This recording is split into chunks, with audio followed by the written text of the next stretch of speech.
Welcome to shops of blessing. దేవుని కృపలో భద్రపరచబడి నూతన దినములో ప్రవేశించాం.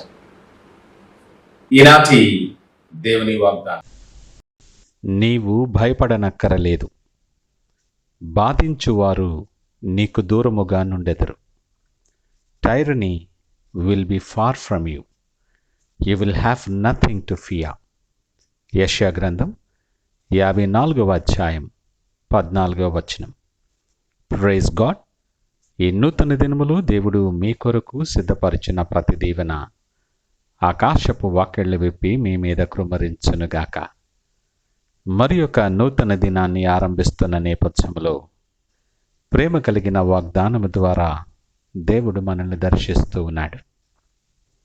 స్థిరమైన బండ మీద కట్టబడినట్లుగా ఎంతో ఆదరణ కలుగు చేసేటటువంటి వాగ్దానము ద్వారా దేవుడు మనల్ని దర్శిస్తూ ఉన్నాడు. మన అనుభవాల్లో, మన ప్రయాణాల్లో ప్రతిదినము కూడా ఎంత వద్దనుకున్నా, ఎంత కాదనుకున్నా సరే, ఏదో ఒక రూపంలో తరచుగా మనల్ని పలకరించుతూ ఉంటుంది భయం. నీ ఉద్యోగములోనూ, నీ భవిష్యత్తు గురించో, నీ కుటుంబము గురించో, మరేదో విషయాల్లో ఏదో ఒక విషయంలో భయం నిన్ను వెంటాడుతూనే ఉంటుంది. వాస్తవానికి మనం భయపడినంత కొలది అపవాదికి మేలు. ఏదో ఒక కారణాన్ని చూపించి ఇంకా మరింతగా నిన్ను కృంగదీసే ప్రయత్నం చేస్తాడు అపవాది. నీ శ్రమను బట్టి ఏదో జరిగిందనో, ఏదో జరగబోతుందనో, నీ శ్రమను, అనేక పరిస్థితులను భూతద్దంలో చూపించి నిన్ను కలవరపరుస్తాడు అపవాది.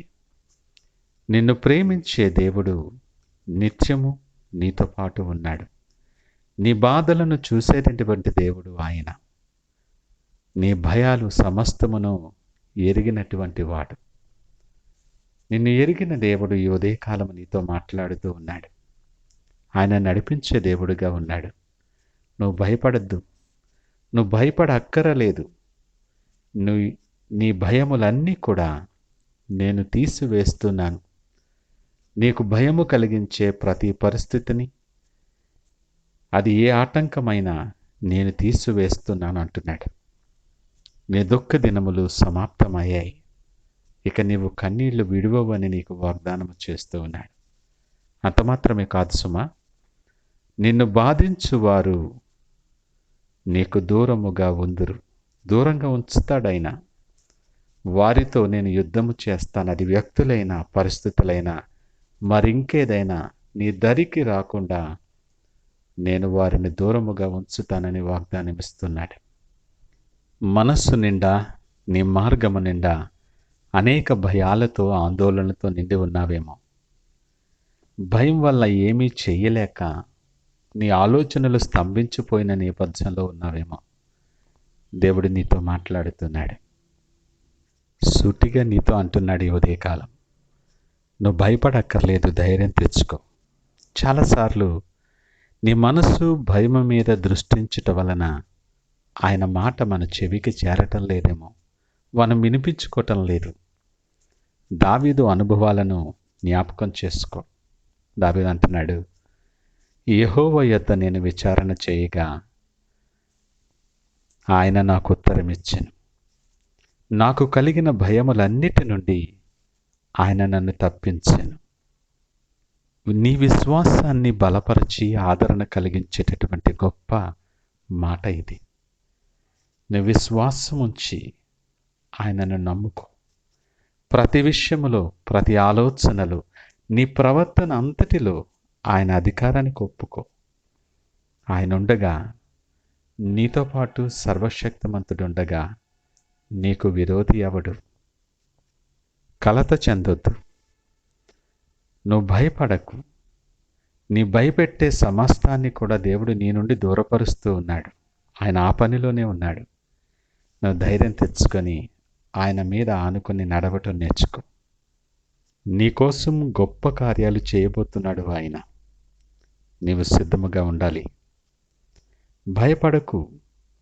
సమస్తమును సమకూడి మేలుకరముగా చేసే దేవుడు నీతో పాటు ఉన్నాడు. సంతోషించి నువ్వు గంతులు వేయి, కృతజ్ఞత కలిగి స్తుతి చెల్లించు. ఇలాంటి గొప్ప దీవెనలు నీవు పొందుకున్న కొరకే ఈ నూతన దినము నీకు ఇచ్చాడు. నూతన దినాన్ని ఆరంభిస్తూ ఉంటుండగా ఆయన నీ కొరకు సిద్ధపరిచిన ప్రతి దీవెనను స్వతంత్రించుకున్నలాగిన ఆయన వైపు చూస్తూ ప్రార్థనాపూర్వకంగా దినాన్ని ఆరంభిద్దామా? ప్రార్థించుకుందాం. మహోన్నతుడు, నమ్మకమైన మా యేసయ్యా, స్తోత్రాలు. ఈ ఉదయకాలం మాతో సూటిగా మీరు మాట్లాడారు, మీకు వందనాలు. ఎన్నో విధములైన భయముల చేత ఆవరించబడి పట్టబడి మేము కుములుతూ ఉన్న నేపథ్యంలో ఎంతో ఆదరణకరమైన వాగ్దానం, ధైర్యపరిచే వాగ్దానం ద్వారా మమ్మల్ని దర్శించారు. మమ్మల్ని బాధించే ప్రతి పరిస్థితి, మమ్మల్ని భయపెట్టే ఎలాంటి పరిస్థితి అయినా మాకు దూరంగా ఉంచుతానన్నావు. నీకు వందనాలు, స్తోత్రాలు. మా చేయి పట్టుకొని వెలుగుకరమైన మార్గాలలో, దీవెనకరమైన మార్గాల్లో నడిపించి మీరే మహిమ, ఘనత, ప్రభావాలు పొందమని యేసు పరిశుద్ధ నామమున అడిగి వేడుకొనిచున్నాము తండ్రి. ఆమేన్. God bless you.